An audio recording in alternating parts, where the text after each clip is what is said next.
welcome to a new series we got here. This is the way. This is my new series I'm doing, reviewing The Mandalorian in review. I know that we are starting on season 1 here. There is a season 2. We're 3 episodes in at the time of this recording. But we're going to try and rip through these so that we can catch up and then review these in real time. So, my name is Kyle. I'm your host. This is my channel, Project Potter. Please subscribe if you can. Go check out the other content. I'm not going to go through the whole rigmarole every time here, but you can see the content. You can see the channel there. These are going to be like speed reviews. These are going to be very quick. The episodes themselves are only 30 to 40 minutes typically. But we are doing the pilot today of season 1 of The Mandalorian. I'm just going to give my thoughts, kind of a quick recap, a score, maybe someone who I thought stood out, maybe some scenes I didn't like here. But the first episode of the pilot that came out in 2019, it's about 40 minutes long. I'm watching this in 4K HDR. This show is beautiful. Now, full disclosure, this is my second time watching the series here, or watching season 1. I did watch them originally when they aired, so I remember most of it, but not everything. So it is really nice to go back and look at it with a critical eye. We do have my friend, Baby Yodes here today, so he's going to be sticking with us. We got This Is The Way t-shirt, we got our Mando helmet here, and then a little background of The Mandalorian. So kind of a makeshift setup that I put together. Hope it looks decent for the camera there. But yeah, basically Mandalorian, this episode is pretty cookie cutter. It kind of sets you in the universe there. We get iconic shots. I don't want to say iconic shots, but we get references to like the universe of the original trilogy, where you get like the trash can droid. You get the little eyeball thing that is like the bouncer for the door, basically, that R2 and 3PO run into in Return of the Jedi when they go to see Jabba's palace.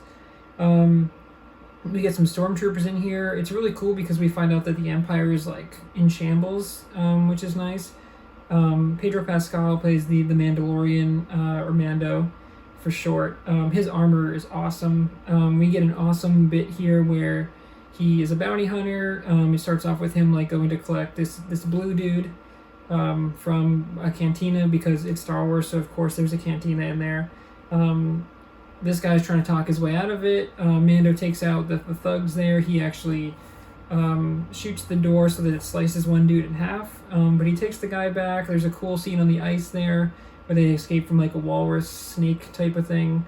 But yeah, Mando, his ship is awesome. His whole demeanor, he doesn't say too many things, but it's awesome. We find out he, like any bounty hunter, similar to like Boba Fett, he puts them in frozen carbonite and then delivers them.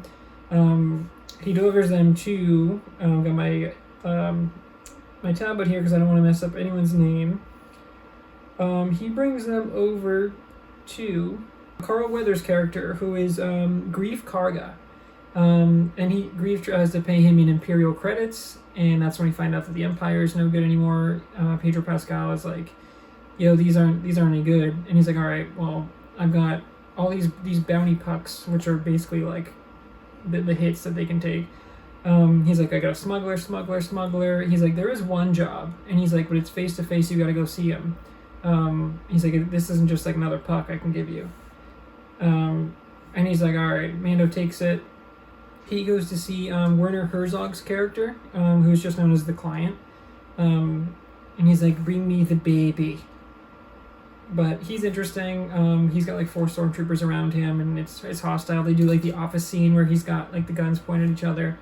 But he basically is like, all I can tell you is that the target is 50 years old, and I can give you the last known appearance, and I can give you like the last 4 of the tracking number or whatever. But he's like, that's it. He's like, bring it to me alive. He's like, or if you need to terminate it, you can as well. But basically, Mando goes on this journey. He meets up with the other character played by Nick Nolte, Khalil, if I'm saying that right. He's the one, he's like a fan favorite. He says, I have spoken.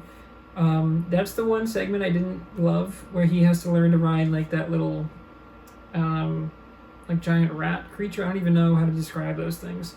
But he has to learn how to ride those things to cross the land. Eventually he gets there. He runs into IG-11, which is a bounty droid. Turns out that he's also been sent to terminate the contract. We do get a cool scene in the middle too, before I forget, where after Carl Weathers' character pays Mando, he gives him Beskar steel, and that's what the Mandalorian's armor is made out of. So there's a cool scene where Mando goes underneath, and he has his shoulder plate made, so that's cool because they melt it down, and that's like his first bit of like actual Mandalorian armor. So really, really cool. They did a great job with Mando's outfit.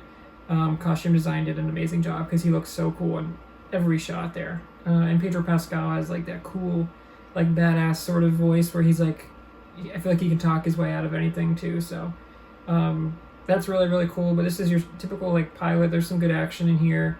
There's a really cool scene where IG-11 is like, I'm going to initiate self-destruct, and he's like, no, don't do that, don't do that. And there's like a good back and forth there. They bring in like a 50 caliber gun. Mando eventually like shoots his little like hook thing, gets the guy off there, gets on the 50 cal. They eventually get in there. They find the child, Baby Yoda, and Mando is like, I thought the target was 50 years old, and IG-11 is like, different species do age differently. And he's like, oh, that's a good point. And then he's like, it's too bad we have to terminate him, and IG-11 raises his gun to go shoot Baby Yoda, and we see, zoom in on Mando's face, and we just hear a blast, and we think that IG-11 went to kill Baby Yoda, but it was actually Mando shooting IG-11 to save the child. So we get that awesome shot at the end, the side shot of Mando reaching out to Baby Yoda, and that's our pilot. So yeah, this is really, really cool because it looks beautiful. Again, I'm watching 4K HDR, and I was just like, it's like a modern Star Wars movie, but like a miniature one. But I just loved all the shots in here. I forgot how good this show looked. It is only a year old, but you can tell Disney's putting the production value in there because it really does look amazing.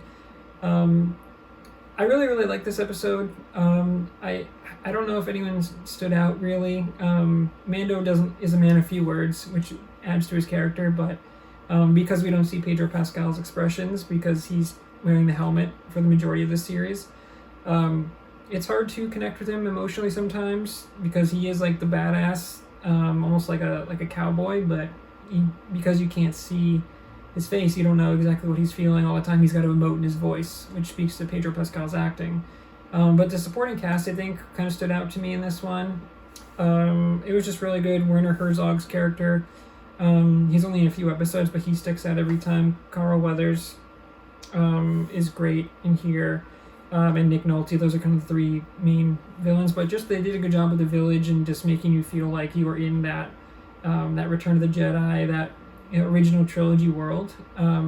Feels like it's very connected because it's supposed to be, I think, right after the events of Return of the Jedi. So it's really cool to see how things have changed and how the Stormtroopers have fallen and the Empire has fallen after Palpatine's demise, and all that is really cool to explore.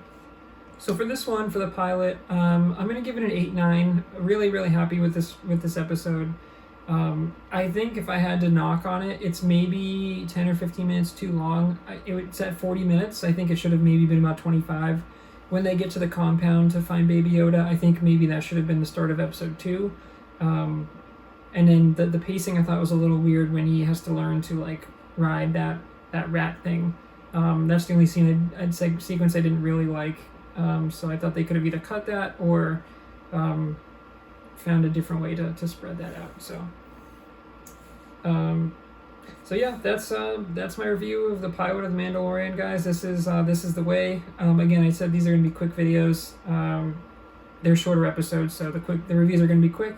We're gonna speed through these, but please check this out. Hope you guys enjoyed my quick thoughts on it. Like, comment, subscribe, check out the other content, and I'll probably be dropping the first 2 episodes at the same time because trying to catch up for season 2 so I can react in real time to those. So, but yeah, thank you guys so much for stopping by, and until next time, guys, this is the way.